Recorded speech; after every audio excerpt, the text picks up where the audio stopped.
My life with the aggressors was wonderful. We conducted air-to-air combat training for our allies all over Europe and all over the Mediterranean and all over Africa. I've had numerous wild stories, encounters in all of the NATO countries throughout.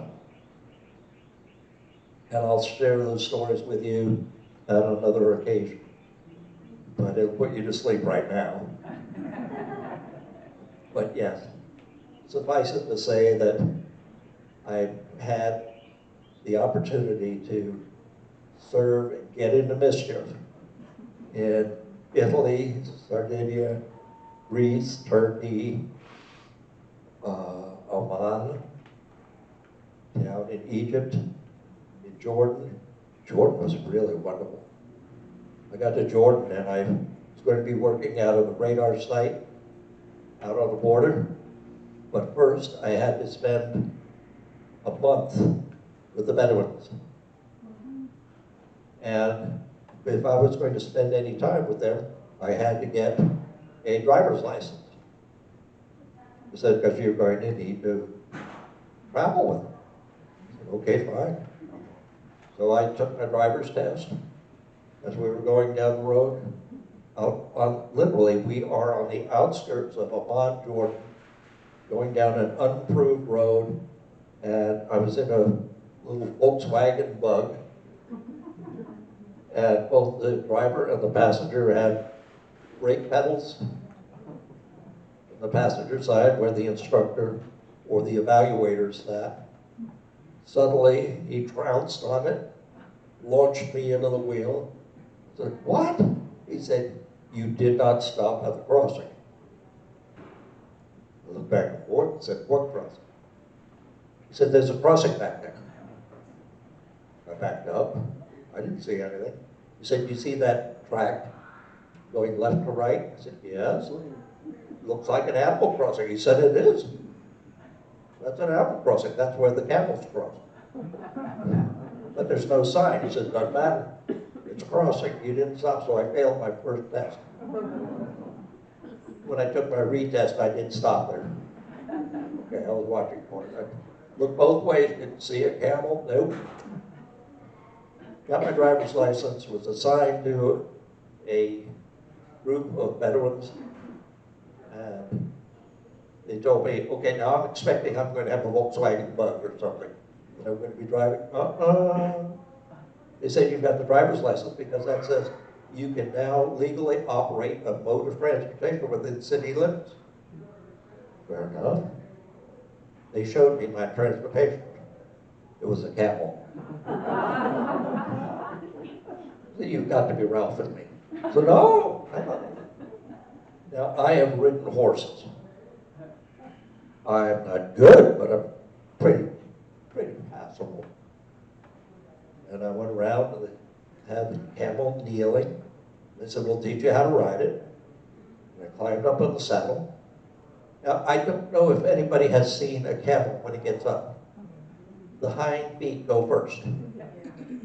Okay, so I was hanging out with my knees, and the camel got up with the hind legs, and I went over the head. Oh, shucky darn, okay. Stood up, dusted myself off, went around, climbed up on the saddle again, and they said, okay, are you ready? Yep, I'm ready. Hanging on. Hind legs went up, I went over the head. Now I'm embarrassed. Okay, I've got to master this. Came around the third time, climbed the saddle. I was hanging on for dear life, front and back. I had one hand behind me, other hand in front, and I'm not going anywhere. Camel's hind leg stood up, and I went right over again. And they said, you are hopeless, kid. Okay? No VW for you, no camel for you. You're just going to have to ride a horse. So I spent a month with the tribe riding Arabian horses. Like all the kids. The grown-ups rode camels. Okay, what the heck? But after that, and after the aggressors, I had my 4th airplane crash while I was instructing with the aggressors. I lived through, and after that I had blown out part of my right eye, and I could not pass the physical to continue flying. So I had to have another career, and they told me I was not fit for duty, and I met something called a medical evaluation board. And they set it up like a tribunal, and they examine you and decide your fate. So it met on a Friday, and they examined me, and said I would have my results on Monday. So there I was, with nothing to do for Saturday and Sunday. The board was held at Ramstein, Germany, which was headquarters for the U.S. forces in Europe. And I called a friend of mine who happened to be, he had been in the cops with me in Thailand. And I said, hey, you got anything going on this weekend? Let's go have a drink or something and talk about old times. He said, no. NATO is having an open competition for marksmanship. So well, count me in, coach. Well, come on out, it's open, anybody can, with a military ID card, can participate. So I went out, and for Saturday and Sunday, I was shooting a variety of weapons. Come Monday morning, I went in and I faced the evaluators, and the medical evaluator said, we have decided that you are not fit for continued service. So you're going to be released from active duty. I said, well, why? I can still function. I have the additional qualifications as a security police officer. And they said, no, you can't do that. You cannot fire a gun with one eye.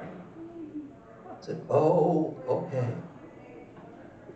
Asked permission to approach the table, and I went up, and I put my briefcase on the table, opened it up, and I put 1 NATO gold, 1 NATO bronze, 1 NATO silver, and 3 NATO gold medals for marksmanship, along with the certificates that showed they were from this past weekend.